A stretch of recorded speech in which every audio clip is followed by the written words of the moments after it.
is there a reason you were confirmed on Easter Sunday? Is that just a traditional thing that happens, or was that something that was important to you? No, I think it's a traditional thing that happens because there were a number of us being there were three or four men who were being baptized, and maybe six of us being confirmed. So that's what they that's what it that's what they habitually do, I guess, or that's my understanding. Right. And could you take us through the process of what actually happens? I know that Catholicism is a beautiful faith tradition, and I love learning about it. But I'd love to know what actually happens when you join. And you had said on an interview that you felt like you were home. Um, Hmm. Hmm. and yeah, I'd love to hear more about that. Well, I'll start when I was a child and we went to the Protestant church. And I used to go to Sunday school like every little child, but something in the Protestant church was missing as far as I was concerned because I didn't know where Mother Mary was because she doesn't play prominently in the sermons, the Sunday sermons. And that was a question right from the time I was young. For whatever reason, I can't explain why, but I definitely was looking for her. And as I got older and my mother got older and my daughter was ill and my mother died, I prayed to my mother to intercede and to help with Michaela's illness. And I asked the priest when I was in the catechism, I said, "So I've been praying to my mother for quite a while." And he said that he didn't think that that was unusual. And I said, "If I think about it, I was probably praying to what was best in mothers, which would be Mother Mary." And so, some way or another, I was praying to Mother Mary. And I found that attractive. I found that to be uh, a nurturing place for me to go.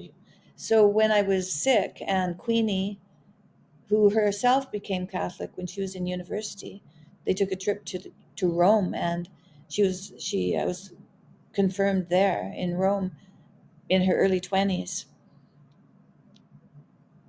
She was my sponsor, and I only met her less than 10 years ago.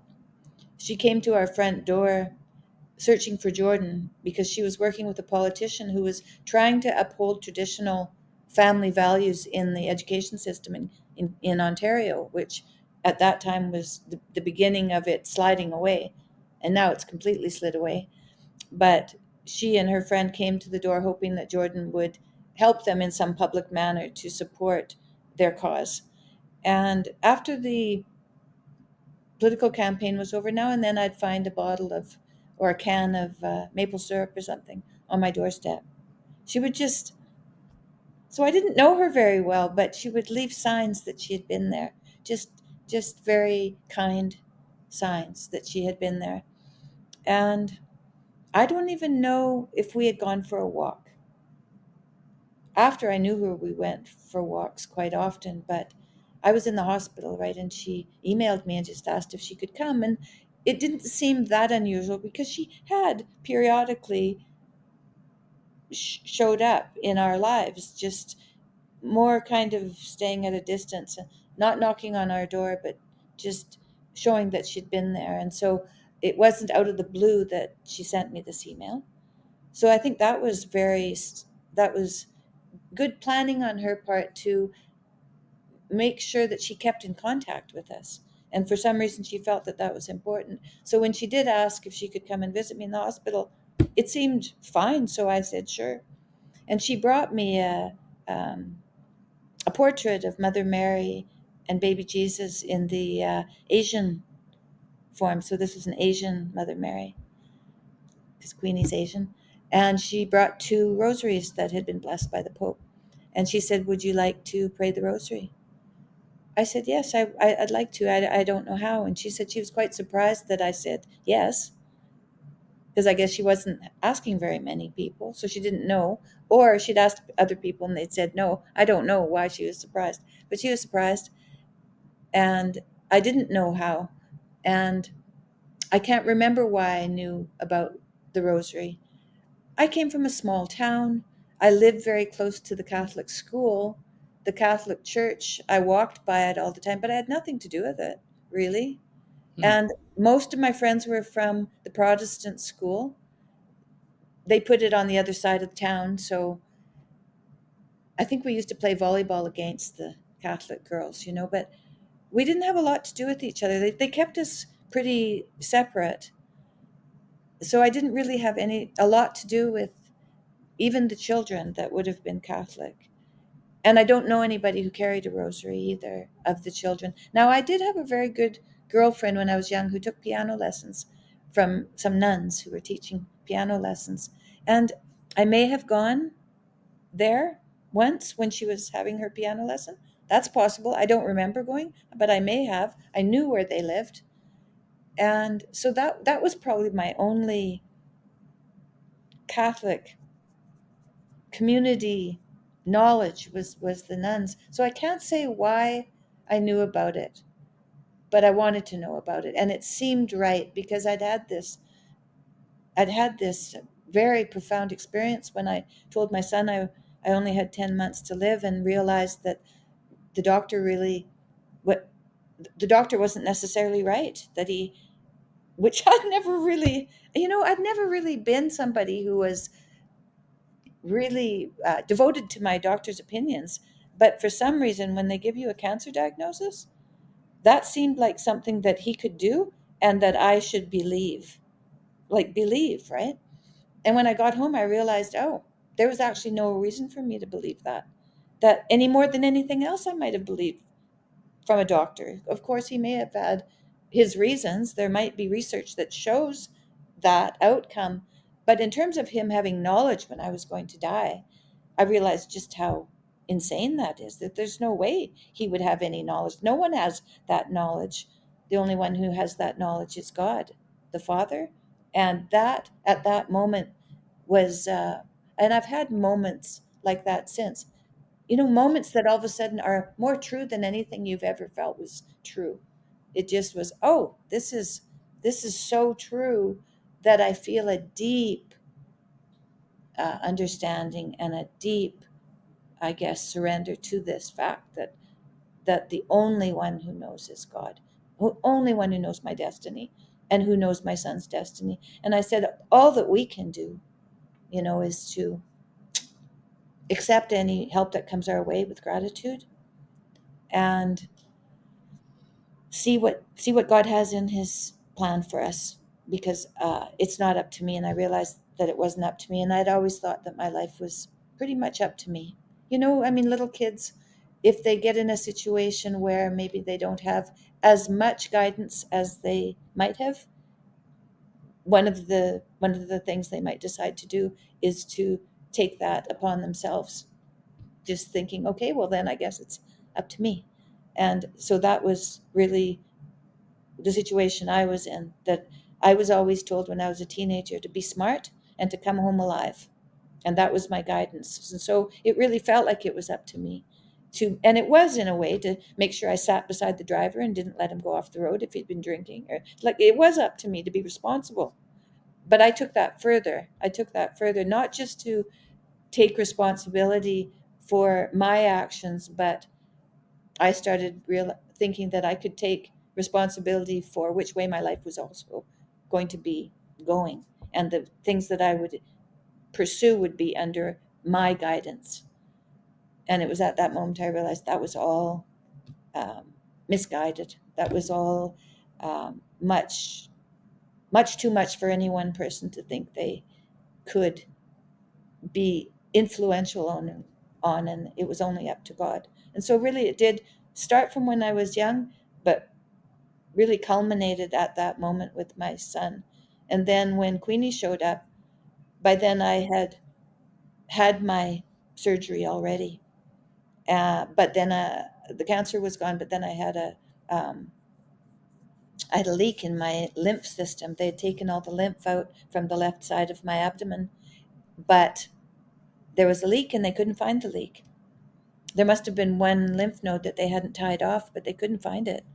And I was in that hospital for 5 weeks, and I was down in the scanning room getting different kinds of scans every day. Like, really, I remember. I went for an MRI yesterday, and I haven't been for any scans for a very long time.